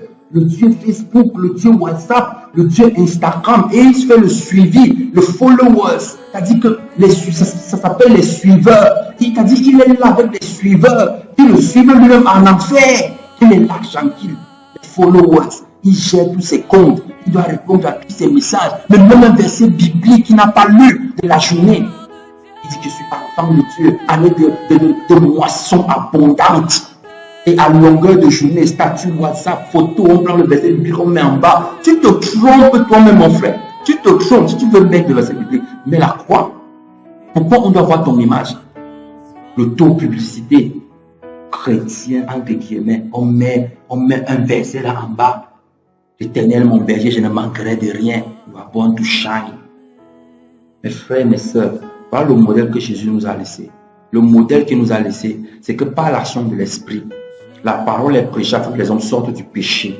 Oui, c'est ça que Dieu est capable de faire. Lui seul est capable. Il n'y a aucune autre puissance qui dérive il n'y a aucune autre force qui dérive de la puissance du péché, si c'est le Saint-Esprit. C'est pas possible. Ce n'est pas possible. Et quand il faisait comme ça, il guérissait ceux qui étaient malades. Combien aujourd'hui, dans nos églises, les gens viennent avec des maladies et des chrétiens raisonnent comme ça. Dès qu'il a mal, il court à l'hôpital. Aspirine, paracétamol, machin, ceci. Il connaît tous les noms des médicaments, jusqu'aux molécules de ces médicaments-là. Un chrétien. Mais chaque jour, il saute comme le prophète de Baal, mais le feu ne descend jamais. Mais quand tu cries Baal, il crie comme ça. Alors, Ema, il est tout le temps en train de crier les Ema. Donc, le plus important pour lui, c'est d'aller et dire que j'ai fait la louange. Les églises sont devenues des cabarets aujourd'hui. Les gens viennent pour danser, tourner les reins, des danses impudiques, sataniques, diaboliques, qui honorent Dieu dans quoi? Avec des fêtes. Oh, bref, ce n'est pas le sujet. Mais que le Seigneur te délivre de ça, mon frère, ma soeur, au nom puissant de Jésus. Alors, qu'est-ce que le Seigneur dit? Suivez, verset 20.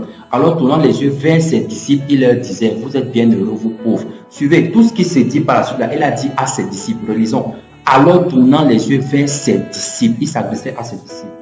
Et aujourd'hui, on a pris ça, on prend le micro. Heureux, vous qui êtes pauvres, car le règne de Dieu vous appartient. Jésus ne s'adressait pas aux gens qui ne sont pas convertis. Mon frère, ma soeur, ce message, les béatitudes qui sont reprises ici, qu'on connaît plus en Matthieu 5, ces béatitudes-ci s'adressent aux enfants de Dieu. Donc, il y a des gens, tu vois quelqu'un, c'est-à-dire qu'une femme qui arrache les maris des autres, ou qui vit même dans l'impudicité, la débauche, elle méprise son mari à la maison. Après, quand on vient dire que, mais ça, qu'est-ce que tu fais comme ça? Ah, heureux des pauvres, tu ne me parles parce que tu as l'argent, non? N'est-ce pas ta vie? Donc, en tout cas, le roi des cieux est aux pauvres. La honte sur toi, ma soeur. La honte sur toi. Honte sur toi, mon frère. Toi qui raisonnes comme ça. Non, ce n'est pas ça la vérité. Le diable te ment. Le diable te ment. Cette parole est adressée aux disciples. Aux disciples. Suivez. Il dit, vous serez bien heureux quand les hommes vous haïront et vous recracheront de leur société. Suivez le contraste avec ce qu'il dit par la suite au verset 26. Malheur à vous quand tous les hommes diront du bien de vous. Dans tous les hommes qui disent du bien de vous, ça veut dire que ça vient du diable. Un homme de Dieu ne peut pas, un serviteur du Saint-Esprit être approuvé par tous les hommes. Ce n'est pas possible. Voilà Christ qui le dit ici. Tandis qu'en haut, il dit, verset 22, vous serez heureux quand les hommes vous haïront. Ça veut dire que tous les hommes ne doivent pas te haïr. Sinon, si tous les hommes te haïssent, ça veut dire que tu es un enfant du diable. Oui. De la même manière, si tous les hommes disent du bien de toi, ça veut dire que tu es un enfant du diable aussi. Oui. Mais si il y a des hommes, et je parle ici, c'est bien ce que je dis, à cause du Fils de l'homme, non à cause de l'évangile, à cause de la vérité, pas à cause du fait que tu es allé bagarrer dans un quartier X, tu es allé arracher les maris dans un quartier Y, tu es allé tromper ta femme ailleurs, et on vient te dire que tu dis que, de toutes les façons, Jésus a dit que quand les hommes vous haïront à cause du Fils de l'homme, on ne parle pas de ça. On ne parle pas de ça. C'est à cause de la vérité. C'est à cause de Jésus. C'est à cause de l'annonce de la bonne nouvelle. C'est à cause du fait que tu défends l'intégrité, l'obéissance et la foi, les principes, le fruit de l'esprit qui doit être manifesté. C'est à cause du fait que tu dénonces les œuvres des ténèbres, que tu dénonces les œuvres des ténèbres, que tu dénonces les choses que les hommes font dans le secret pour salir le nom de Dieu. C'est à cause de ça que les hommes doivent te haïr. C'est pas à cause du reste. Non, c'est à cause de ces choses-là. Parce que tu défends la vérité. On doit te haïr. J'ai bien dit dénoncer les œuvres, pas dénoncer les hommes. Il y a confusion. Ne mélangez pas les choses. Il y a nuance. Dénoncer les œuvres. C'est-à-dire, quand je dénonce une œuvre là, je n'ai cité le nom de personne. Je ne m'adresse pas à quelqu'un en particulier. Mais ces paroles, ce Seigneur qui les donne, ça s'appelle des paroles de connaissance. Afin que les personnes qui vivent dans ça soient libérées par la puissance du Saint-Esprit. Alléluia. Et c'est la puissance de Dieu qui le fait. C'est le Christ qui le fait comme ça. Donc, mon frère, ma soeur, toi qui es un homme de Dieu archi populaire là, où on te worship partout, parce qu'on ne worship même plus le Seigneur, c'est toi qu'on worship. Quand tu arrives, on praise seulement.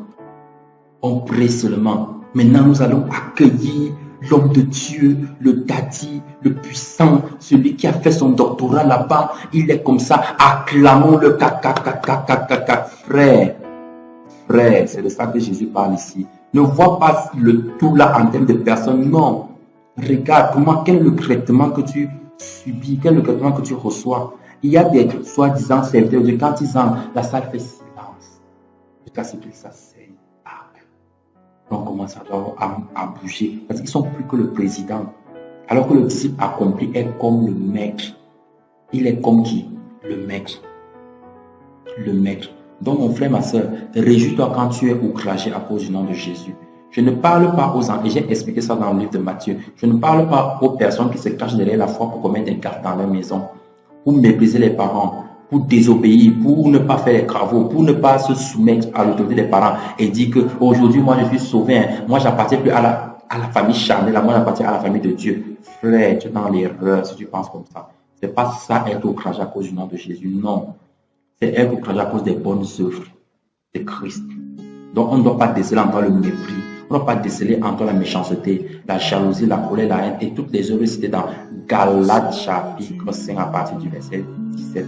On ne doit pas voir ça dans ton cœur. Non, on ne doit pas voir ces choses. On ne doit pas voir ces choses. Et voici le Seigneur qui dit, faites du bien, aimez vos ennemis. Et il y a des personnes qui ont déchiré le verset 6. Je ne sais pas s'ils lisent ça. Et ils disent que non, lui a reçu mandat. Lui, son mandat en tant qu'homme de Dieu, c'est de tuer les sorciers. Il dit que c'est ça son mandat. Mon frère, comme c'est ça le mandat que tu as reçu, j'ai le regret de t'annoncer, parce que je n'aime pas annoncer une mauvaise nouvelle, j'ai le regret de t'annoncer que, comme c'est ça ton mandat que tu as reçu pour tuer les sorciers, sache que la conséquence, la finalité de ce mandat-là, c'est que toi, tu seras tué. Toi, tu seras tué dans les temps de feu. Parce que Jésus dit ici d'aimer vos ennemis, faites du bien à ceux qui vous haïssent. Priez pour ceux qui courent, pour ceux qui vous maudissent, priez pour eux. On n'a pas dit de prier contre eux. Jésus n'a jamais enseigné la prière contre un homme. La seule fois où les disciples ont voulu prier afin que le feu descende, on va lire d'ailleurs, c'est dans Luc chapitre 10. La seule fois où les disciples ont voulu prier afin que le feu descende. Est-ce que Seigneur, veux-tu que nous prions afin que le feu descende? Parce que ces hommes avaient refusé que Jésus passe par leur vie. Il a dit, vous ne savez de quel esprit vous êtes animés. Donc tous les frères qui prient et qui disent que le feu, là, montre-moi Jésus a prié le feu. Montre-moi les disciples ont prié le feu. La foi, quand les disciples parlaient du feu, on parlait du Saint-Esprit dans le cœur. On parlait de l'embrasement de Christ en nous. Le feu n'est pas quelque chose qu'on utilise soit dans les délivrances, des machins. Vous êtes en train de prier quel feu? C'est un feu étranger. Jésus n'a jamais enseigné ça. Et tout ça, ce sont les personnes qui pensent qu'il faut les artefacts. Il faut des suppléments. Parce que quand tu peux seulement au nom de Jésus, là, ça ne fait rien. Il faut les grenades spirituelles. Et il y a des frères qui ont les mitraillettes. Est-ce que maintenant je prends la mitraillette de Dieu et j'arrose, c'est-à-dire que ce sont des démons qui parlent au travers de toi. Si c'est comme ça que tu pries, arrête ces prières-là. Moi j'ai entendu des prières, enfin, on va dire ça comme ça, où quelqu'un dit je poignarde, j'égorge, je dis que je creuse et j'enterre. Et des chrétiens prient comme ça. Aïe! Scandale sur vous, frère. Abandonnez ces choses. C'est l'ennemi qui vous fait dire ces choses. Vous pensez que vous priez. Le feu. Quel feu? Le seul feu qui brûle en nous, c'est le feu de l'amour de Dieu. C'est pas un feu pour détruire les gens. Non. C'est un feu qui consume notre péché. Et tu vas jamais suivre les frères prier. Le feu sur ma masturbation. Le feu sur mes yeux parce que je regarde des films pornographiques. Le feu sur ma bouche parce que je parle mal aux gens. Le feu, ils vont jamais, tu n'entends pas les frères prier comme ça. Non. Parce que le feu sur toi, parce que tu as osé parler à un homme de Dieu. Jésus n'a jamais demandé qu'on le défende. Notre Dieu est grand, il se défend lui-même. Il n'y a pas besoin qu'on le défende. Les gens qui défendent les serviteurs de Dieu, là, vous servez un Dieu qui est mort ou vous êtes mal enseigné. Ce sont les deux hypothèses possibles. Parce qu'en aucun moment, lorsque Pierre a pris et a tranché l'oreille, Jésus a dit que range-toi un peu. Qu'est-ce que tu fais?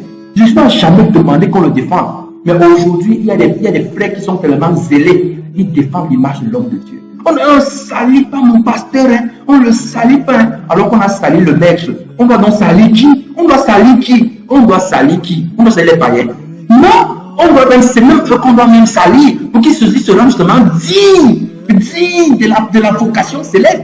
Si on ne te salit pas, frère, tu es donc dit en quoi? À quoi est-ce que tu ressembles au maître? En quoi est-ce que tu ressembles au maître? En rien. En rien du tout. Ils aiment seulement ceux qui les aiment. Oui, ils aiment seulement ceux qui les aiment. Et on voit ça dans les familles. C'est-à-dire que quand ton frère te pose le problème, tu réagis vite. Mais quand c'est quelqu'un d'autre, tu sais, vraiment, c'est difficile. Hein?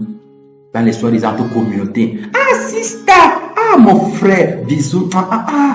Que le Seigneur soit béni. Ma soeur, j'ai un problème là. Oui, ma soeur, il y a quoi? On est de vie. Et dès qu'un inconnu vient, si je peux manger. Regarde, malchance, malchance. Je bloque au nom de Jésus. La honte est sur vous. La honte. Parce que ce n'est pas de Christ. Ce n'est pas de Jésus. Non. Vous invoquez un autre feu. Vous invoquez un autre blocage. C'est parce que vous bloquez même. Vous bloquez quoi? Il faut bloquer le mensonge. Il faut bloquer la fraude. C'est ça qu'il faut bloquer. Il faut bloquer la malbouche. Il faut bloquer la jalousie. C'est ça qu'il faut bloquer. Il faut bloquer l'impureté, l'impudicité. Les frères qui pêchent. T'as dit qu'ils commettent l'impureté à longueur de journée. À longueur de journée. C'est ça qu'il faut bloquer. Tu viens bloquer quoi? Quelqu'un qui te demande à manger. Dit que tu bloques, malchance. On claque même des doigts. Donc mes frères, ceux qui ont le mandat pour tuer les sorciers là, le verset si ça ne vous concerne pas. Donc vous déchirez ça de votre Bible, vous enlevez. Voilà, c'est à partir, je vais vous aider un peu. À partir du verset 32, à partir du verset,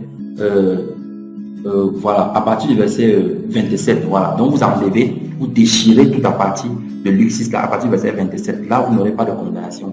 Parce que c'est même scandaleux même de dire des choses comme ça. Les gens disent qu'ils sont serviteurs de Dieu. Le scandale est sur vous si vous ne vous repentez pas. Alors ceux qui prêtent à ceux qui peuvent recevoir, suivez bien frère. Il y a des personnes qui, mon frère, est-ce que tu peux me faire le prêt là? Dès que c'est possible, je te rembourse. Hein? Il prend, il part avec. Il pense que tu ne demandes pas parce que tu es fou. Relisons le verset ensemble. Relisons le verset ensemble. Alors, nous sommes dans le verset... nous sommes au verset 30. Et à tout homme qui te demande, donne-lui. Et à celui qui t'ôte ce qui t'appartient, ne le redemande point. Je suis venu ôter ce qui m'appartient. Tu as demandé, j'ai donné. Si je ne te redemande pas, c'est parce que je connais ces versets. Et je vous exhorte, mes frères, à appliquer ces versets-ci. Vous allez voir comment le Seigneur va vous distinguer dans des choses que vous n'allez même pas imaginer. Et souvent, je ne dis pas de pratiquer pour attendre la distinction. Hein. Je vous dis que le Seigneur distingue dans sa grâce. Dans sa grâce, il distingue. Parce qu'aujourd'hui, les frères usent de ruses, de malhonnêteté, et c'est dommage. Vous venez au frère. Si tu ne peux pas rembourser, viens dire au frère que frère, je ne peux pas rembourser. Si je peux, que tu peux me donner de l'argent. Que tu peux me donner ceci. Mais il dit que non, je vais venir emprunter. Je te rembourse à 2 mois. Dans 2 mois, c'est sûr. On est à 2 ans. À 2 ans. Et tu salues le frère. Il pense qu'il dit que c'est sûr qu'il a oublié. Il n'a pas le problème, mais il a beaucoup d'argent. Frère, je n'ai pas oublié. C'est que j'ai fait grâce. Alléluia. Faites grâce comme notre Père nous fait grâce. Ces hommes-là ne savent pas qu'on n'est pas en train de faire ça pour ramasser les charbons sur leur tête. Non, mais on fait ça parce qu'on met en application ces versets-ci. On ne leur rappelle pas parce que ce n'est pas de notre rôle. Sois intègre avec toi-même. Ne fais pas, ne joue pas sur la psychologie en disant que bon, s'il me demande ce qu'il a vraiment besoin de ça, c'est le diable qui te parle. C'est le diable qui te parle. Si tu entends cette voix-là, c'est le diable qui te parle. Comme les frères, quand ils descendent du taxi, ils vérifient si on a remboursé moins. Ils courent derrière le taxi. Taxi. Non. Tu me dois. Mais quand on rembourse plus, le Seigneur même a vu que je ne devais pas marcher à pied de mon frère. C'est la faute. C'est la ruse. C'est la ruse. Faisons du bien indépendamment et indifféremment selon les personnes qui se présentent à nous. Oui, selon que le Seigneur met dans notre cœur. Faisons-leur du bien. Faire du bien ne pas toujours dire donner de l'argent. Faire du bien veut aussi dire donner des bonnes paroles. Faire du bien veut dire que quelqu'un peut venir dans ta maison, tu lui donnes à manger et tu échanges avec la personne pour connaître quel est son problème.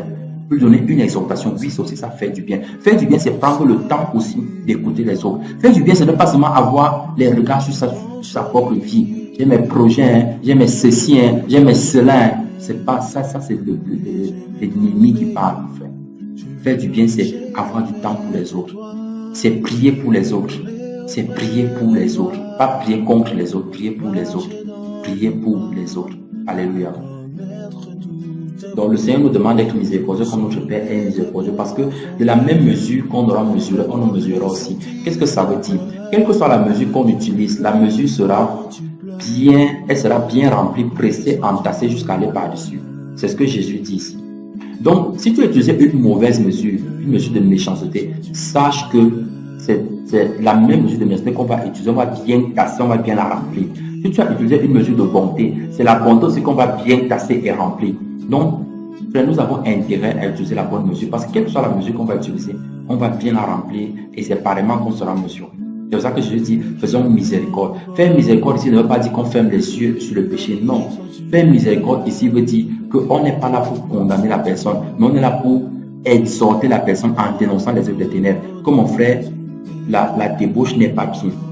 Mon frère, le viol récit n'est pas bien. Parce qu'il y a des frères qui sont spécialisés dans ça et ils ont habillé ça. Habillé. Ils prennent les sœurs, les mettent dans les mains. Sœurs, même toi, tu pas d'accord ou d'accord. Mais les sœurs, même ça, là, ils prennent les sœurs, ils mettent comme ça dans la maison. Il n'est jamais allé régler la note auprès des femmes. Après, dire que la note n'est pas biblique. Que le Seigneur te pardonne au nom de Jésus-Christ. Je ne veux pas ouvrir le débat de la dot ici, mais la dot est biblique, mon frère. C'est bien biblique. Correctement et bien biblique. Correctement et bien. Regarde comment les mariages se faisaient. Regarde dans la loi comment est-ce qu'on faisait le mariage. C'est le bishop qui venait célébrer. Vous avez vu où un secrétaire qui venait célébrer le mariage? Vous avez vu ça où? Vous avez vu où un mariage qui était célébré dans le temple? Le mariage signifiait que la famille de la fille, le père de la fille à l'occurrence, a accepté de donner sa fille au prétendant qui est venu se placer devant lui. C'était ça la signification du mariage. Et les réjouissances là, c'est ça aujourd'hui qui ont été transformés en ce qu'on appelle mariage coutumier. Et il y a des personnes qui déshonorent les parents. Je vous mets à l'épreuve, frère. Regardez tous ceux qui ont déshonoré les parents dans leur soi-disant mariage parce qu'ils ont dit que non, c'est le bishop qui va venir bénir. Je m'en fous des parents. Et il y a même toute une chanson qui est même sortie dessus. Je m'en fous des beaux-pères et les chrétiens chantent ça. C'est la condamnation, la malédiction qu'il y a sur vous. Les ménages là ne marchent pas. Les mariages là ne marchent pas. Faites des recherches, vous allez voir.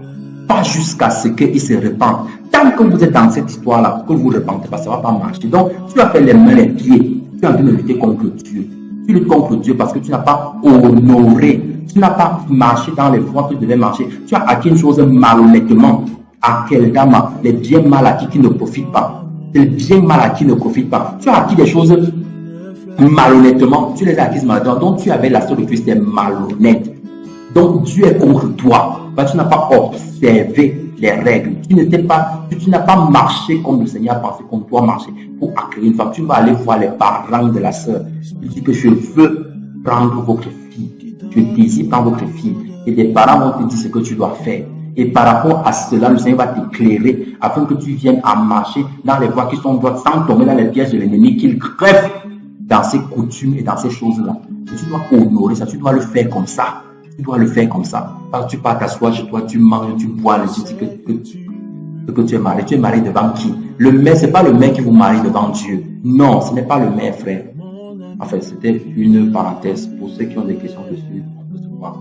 Mais comprenons seulement, frères et sœurs, que il faut faire comme le Seigneur a demandé. Sinon, on est sous la condamnation. C'est la mesure qu'on va utiliser contre nous. Le Seigneur dit que deux aveugles ne peuvent pas se conduire l'un l'autre. Un aveugle ici, c'est qui? Un aveugle, c'est quelqu'un qui ne connaît pas Jésus. Parce que Jésus a dit, je suis venu dans le monde, ça c'est dans Jean 9, afin que ceux qui ne voyaient pas puissent voir. Quelqu'un qui ne connaît pas Jésus est aveugle. Et connaître Jésus, ça ne veut pas dire aller au culte, faire la prière, connaître le nom de Jésus. Non, c'est d'avoir une relation intime avec le Saint-Esprit. Est-ce que le Saint-Esprit te parle? Est-ce que tu dialogues avec ton Père? Est-ce que le Seigneur te dit des choses à toi de manière secrète? Est-ce que tu as des temps d'intimité personnelle avec Dieu? Est-ce que tu mets de la parole? C'est ça, en fait, la rencontre avec Jésus. Est-ce que tu as abandonné le péché? Est-ce que le péché n'a plus de force sur toi? Oui, c'est ça l'intimité avec le Seigneur. Et si tu n'es pas dans ça, tu es aveugle. Et si tu veux conduire des gens, tu vas conduire les gens dans l'aveuglement. Alléluia. Amen. Amen. Oui, frère. Donc, quand tu fais ces choses, tu es en train d'amener les gens à la mort. Et suivez la comparaison de Jésus ici au verset 43. Il dit, certes, un arbre n'est point bon qui fait de mauvais fruits, ni un arbre n'est point mauvais qui fait de bons fruits. Alors, souvent, il y a des personnes qui disent, j'aime Dieu. Hein. Et il y a d'autres qui disent, ah, regardez comment cette personne dit, aime le Seigneur. Mais Jésus est en train de dire quelque chose de très important ici. Là. Il nous dit que on reconnaît l'arbre à son fruit. Et l'arbre ici, Mes frères, par rapport au psaume 1, l'arbre veut simplement dire des chrétiens. L'arbre veut simplement dire des personnes qui sont supposées être des enfants de Dieu. Parce que l'arbre qui est planté près d'un courant, vous pouvez lire le psaume 1. Celui qui ne marche pas en compagnie des moqueurs, qui ne s'assied pas avec les méchants, c'est lui qui est un bon arbre. Et donc tu vois quelqu'un qui est toujours en compagnie des intrigueurs, des gens de mauvaise vie, et ils ne viennent pas comme Jésus pour dire que c'est pour leur prêcher la parole. Non, ils sont ensemble dans la mafia. Ils sont ensemble à 3 heures de la nuit, je ne sais pas où, du matin ou quoi, parce que là, moi, je suis souvent endormi. Donc, ils sont comme ça dehors. Et il fait comme ça tout le temps. Et il dit qu'il aime le Seigneur. Il porte du fruit pour Dieu. Quand tu cherches dans sa vie de chrétien, tu dis, mon frère, tu as déjà fini quel livre de la Bible en entier, toi seul. Pas que tu allais lire avec quelqu'un. Pas que tu as pris, tu as lu un verset 1, 2. Tu as lu toi-même. Frère, est-ce que, bon, vraiment, tu sais, ce n'est pas le plus important. Parce que, d'ailleurs, la Bible dit, aide-toi et le ciel t'aidera. Il commence à te sortir les versets diaboliques qui sont dans le livre de Satan. Même pas parce que Dieu ne connaît pas ça. Et ils avancent comme ça. On ne voit aucun fruit. Et regardez l'image que Jésus prend ici. Il prend l'image de la figue et il prend l'image du raisin. Pour dire qu'on ne cueille pas des figues sur des épines. Sur des épines. Et il y a toute une étude qui est faite sur les épines, où les épines en fait sont toujours des choses qui en fait sont contre Dieu, des choses qui font mal au prochain, des choses qui blessent le cœur de Dieu, qui blessent le cœur du prochain. C'est ça les épines. Et on dit, on ne cueille pas les figues. Or, les figues sont caractérisées par leur douceur. Je vous recommande de faire des recherches sur Wikipédia sur les figues pour mieux comprendre qu'est-ce que c'est qu'une figue. Et on voit ici, on ne vendange pas des raisins d'un buisson. Le raisin ici, comme vous le savez, lorsqu'on presse le raisin, on obtient le mou. Le mou, en fait, c'est du jus de raisin qui n'est pas fermenté. C'est lorsque ce jus est fermenté qu'on appelle le vin. Alors, nous savons quel est le symbole du vin. Pas le vin dans le sens d'alcoolique, mais le vin dans le sens de l'esprit, qui donne goût, qui donne de la saveur à notre vie. C'est ça le vin. Et maintenant, ce vin-là, regardez, le Seigneur Jésus prend une comparaison entre la récolte du raisin, donc du vin, qu'on ne peut pas faire sur un buisson, parce que le buisson ne produit pas le vin. Et quand vous regardez le buisson et les épines, les deux ont des choses qui piquent. Donc des personnes qui sont là pour blesser les cœurs des autres. Des personnes blessées, il faut voir ça dans tous les sens, pas les mauvaises paroles. Des hommes qui méprisent les femmes, qui les rabaissent. Des femmes qui méprisent leur mari, n'est-ce pas? Des papas qui tapent sur les enfants, des enfants méprisants, qui ne font pas ce que les parents demandent. Oui, vous êtes des épines et des buissons. On ne peut pas tirer des figues, ni du vin, ni de l'esprit. Donc on ne voit pas le fruit de l'esprit. C'est ce que le Christ nous dit ici. Et tu vois des personnes qui ne manifestent rien de tout ça, mais qui disent que j'aime Dieu. Il n'y a pas de problème. Dieu ne vient pas dans notre bouche pour nous concrétiser. Il n'est pas à ce niveau-là. C'est au jour du jugement qu'on saura. Continue d'aimer Dieu selon ta pensée, selon ce que toi tu penses faire, mais pas d'aimer Dieu selon ce que Christ nous a prescrit. Tu vas connaître la confusion, frère. Et je te prie de sortir de là. Sors de là. Des personnes qui sont dans des assemblées depuis des années, mais qui n'ont jamais abandonné le péché. Vous êtes des buissons, vous êtes des épines. Vous êtes des épines, frère. Vous êtes des épines. Non, on ne cueille pas du raisin sur un buisson. On ne cueille pas des raisins sur un buisson. On ne cueille pas des raisins sur un buisson. Un buisson ne produit pas de fruits. Non, c'est pas possible. Donc, mon frère, ma soeur, produis le fruit que Christ te demande. Produis la douceur, la générosité, la bonté. Et pas l'humanisme. Non. Parce que même Satan est humaniste. Parce qu'il fait des dons. Oui. C'est pas de ça que Jésus parle. Mais c'est de ne pas te préoccuper de toi, d'être égocentriste, d'être égoïste, de ne regarder qu'à toi. C'est seulement toi qui passes. Les autres ont toujours tort. Toi, tu comprends tout. Toi, tu connais tout. Tu n'écoutes au point de vue de personne. Dieu t'a parlé à toi et à toi. Tu sais là où tu vas. T'as dit que des papas, que quand il arrive dans la maison, les enfants fuient dans les chambres. Il dit qu'il porte le fruit pour Dieu. Quel fruit tu portes, mon frère? Quel fruit tu portes, ma soeur? Non, abandonnons ces choses. Portons véritablement du fruit des figues et du raisin. Alléluia. La douceur et l'esprit. Amen. Donc le Seigneur nous parle ici à la fin en disant que l'homme bon tire de bonnes choses de son bon trésor qui est dans son cœur. Nous avons lu dans le livre de Matthieu quand on a parlé de ça, que là où est ton trésor, là ce sera ton cœur. Et on a vu que si le trésor est terrestre, forcément il est corrompu. Si le trésor est terrestre, il est corrompu. Donc tous les évangiles qui amènent les gens à avoir les regards sur la terre, avoir les regards, on a longuement parlé de ça, frères et sœurs. You are about to shine et tout ça là. Vraiment, frère, il faut sortir de cet évangile-là. Parce que moi, je ne vois pas en quoi les apôtres Paul, les Pierre, les Jacques et les Jean ont été born to shine. Moi, je ne vois pas là où ils ont shine. Selon le shine de ce monde-ci, je ne vois pas où ils ont brillé. Je ne vois pas. Je ne vois pas en quoi ils ont brillé. Ils ont brillé parce qu'ils étaient les plus pauvres. Ils étaient méprisés. On les fouettait, on les outrageait. On les chassait dans les villes. Ils n'avaient même pas d'emploi. C'est-à-dire que c'est même d'autres qui les nourrissaient. Ils n'avaient rien. Ils étaient démunis. Ils ne s'habillaient pas en costard, cravate et tout. Ils n'avaient rien de tout ça. Ils n'avaient pas de voiture. Ils n'étaient pas, voilà, ils ne faisaient pas les voyages en classe affaires et tout ça. Ils n'avaient pas le visa pour le Canada. Ils n'avaient pas tout ça. Ils n'avaient pas tout ça. Ils n'avaient pas tout ça. Pourtant, ce sont leurs 12 noms qui sont écrits sous les 12 colonnes de la Nouvelle Jérusalem. Mon frère, ma soeur, sors de cette idolâtrie, sors de ce mensonge. C'est un mauvais trésor que tu as. C'est un mauvais trésor. Tu es né pour être David, tu vas triompher.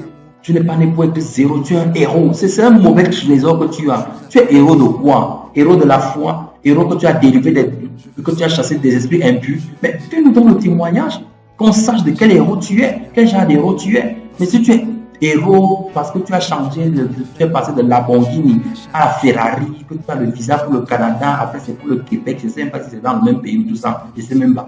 Bref, ce n'est pas ce que le Seigneur te demande. Et forcément, quand ton trésor est déjà mauvais, tu vas être une mauvaise personne. Tu vas être une mauvaise personne qui va tirer des mauvaises choses de ce mauvais trésor-là. Tu vas produire quoi? La corruption. Souvenez-vous dans Galates 6, souvenez-vous. On ne se moque pas de ce qu'on nomme sème, il le moissonnera aussi. Si tu sèmes la corruption, mon frère, si tu sèmes la corruption, tu vas moissonner quoi? Tu vas moissonner quoi? Sémons les œuvres de la vie, sémons l'évangile, sémons l'évangile. Prenons du temps pour connaître le Christ. Lisons la parole, méditons-la. Prions afin qu'il y ait des conversions, afin que les personnes sortent des ténèbres. Prions afin que Jésus revienne nous enlever. Prions afin que nous connaissions la volonté de Dieu pour notre vie. Et la volonté de Dieu, ce n'est pas les affaires du monde. Le trésor là, il est céleste. Suivez, Jésus a dit, votre récompense est dans les cieux. Elle est dans les cieux. On l'a lu tout à l'heure. La récompense est dans les cieux. Elle n'est pas sur la terre. Le trésor est dans les cieux. Le trésor, c'est le Saint-Esprit. C'est le Saint-Esprit. On a eu la première part. Vous pouvez lire ça dans 2 Corinthiens 5. On a eu la première part des biens qui nous est destinés, dont le Saint-Esprit, explique l'apôtre Paul.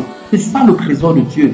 Il chérit son esprit. C'est ce qui lui est le plus cher. C'est pour cela qu'il a fallu qu'il donne son Fils, qui se manifeste dans un corps, afin qu'en mourant à la croix, nous ayons accès à ce trésor-là. C'est ça le bon trésor.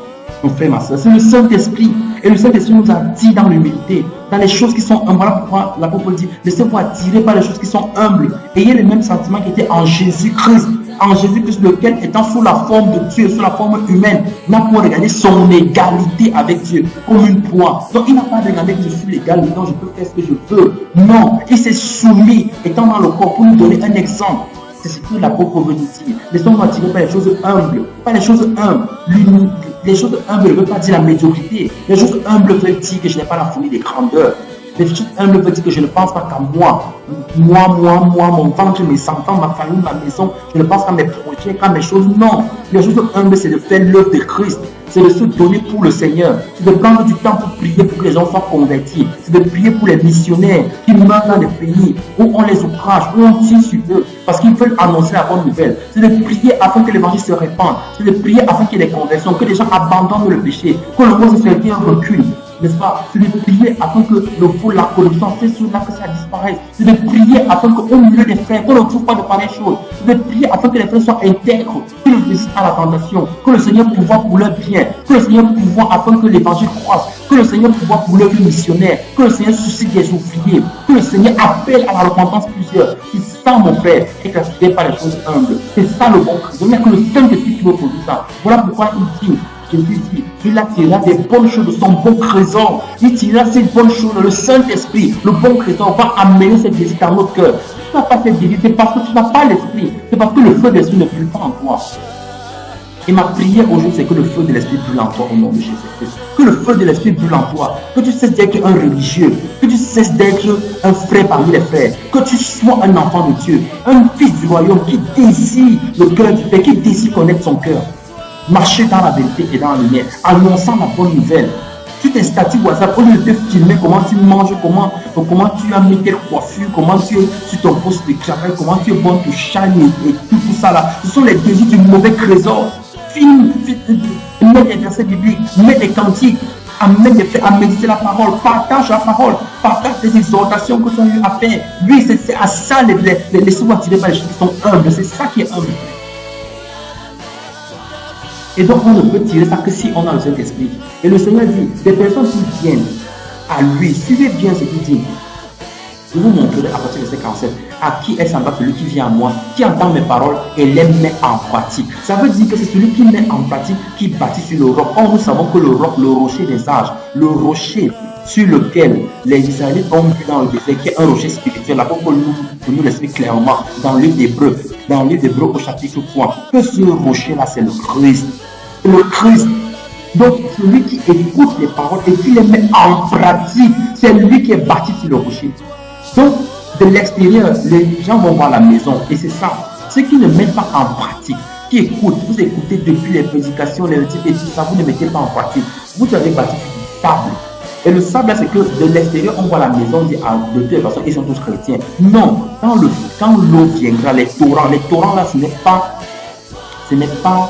les difficultés du monde, c'est la parole de Dieu qui va venir juger. Ce n'est pas la parole que Dieu va juger le monde, ce n'est pas la parole, non pas Jésus. Quand ces torrents-là vont arriver, ils vont éprouver l'édifice de chacun. Et c'est quelqu'un qui ne sera pas bâti sur Jésus, qui n'aura pas mis en pratique, pratiquer l'amour, pratiquer la miséricorde, pratiquer le renoncement à soi, qui ne sera pas passé par la croix. Lui, celui-là, sa maison va tomber. Ta maison va tomber, tes yeux seront relevés. Donc, mon frère, ma soeur, ne te laisse plus tromper.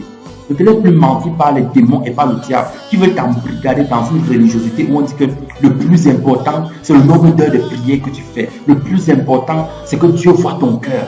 Le plus important, c'est que Dieu c'est dans le cœur. Dieu c'est dans le cœur, mais le cœur là doit produire le fruit. Le bon trésor produit le fruit. Mais si ce qu'on voit à l'extérieur est mauvais, est-ce que ce qui est dedans est mauvais? Car c'est de l'abondance du cœur que la bouche va parler. Alléluia. Le fondement doit être Christ. Je prie afin que ce fondement, c'est le rocher des âges, Christ soit acquis au nom de Jésus-Christ. Je prie afin que tu pratiques la parole du Seigneur. Mais comment vas-tu pratiquer si tu ne la connais pas? Comment vas-tu la connaître si tu ne la médites pas? Comment vas-tu la méditer si tu n'en as pas envie? Je prie afin que tout ce qui s'était érigé dans ton cœur, qui t'empêchait de méditer la parole de manière constante et fréquente, tombe au nom de Jésus-Christ. Je prie afin que le désir ardent de connaître ton Seigneur, de connaître ton Sauveur, si du moins tu l'as accepté, si du moins tu l'as voulu, et si tu ne l'as pas encore connu, je te prie afin que tu le connaisses maintenant. Dis, Seigneur Jésus, je veux te connaître. Je veux te connaître dans les profondeurs. Je veux méditer ta parole. Je veux la méditer. Médite jour et nuit. Médite la jour et nuit. C'est alors que tu auras du succès. C'est alors que tu recevras tout ce que tu entreprendras. C'est alors que je serai avec toi. Je médite la parole. Je prie afin que le désir de mettre la parole revienne dans ton cœur au nom de Jésus. Pour connaître le Seigneur. Pour mettre en pratique. Pour mettre en pratique. Que les faux raisonnements tombent au nom de Jésus-Christ. Que les incrédulités tombent au nom de Jésus. Et que comme un enfant, que tu te soumettes afin que le bon trésor, le Saint-Esprit te conduise au nom puissant de Jésus-Christ. Amen. Mon frère, ma soeur, que le Seigneur te bénisse, qu'il te garde, marche dans ses voies. Jésus revient bientôt. Jésus revient bientôt. Soyons persévérants, demeurons fidèles et intègres. C'est alors que nous verrons le roi de gloire. C'est alors que nous serons dans la joie éternelle.